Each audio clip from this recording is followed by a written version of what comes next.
In today's video, I'll be showing you how to add the torch to the lock screen of the Samsung Galaxy A25 5G.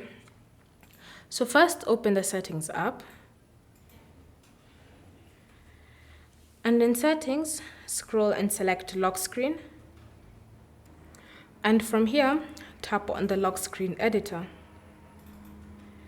Next, at the bottom, you should see two plus symbols if you already don't have shortcuts on your lock screen. And if you wish to add the torch, tap on either option. Then from the menu of options that appears, select torch.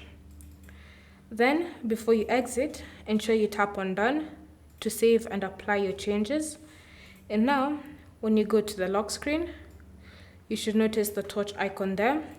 And to activate it, all you need to do is just swipe like this, and torch will be switched on. So switch off, same swipe, switch on, just swipe. And you'll notice that the torch just switches on and off that easily. Thank you for watching.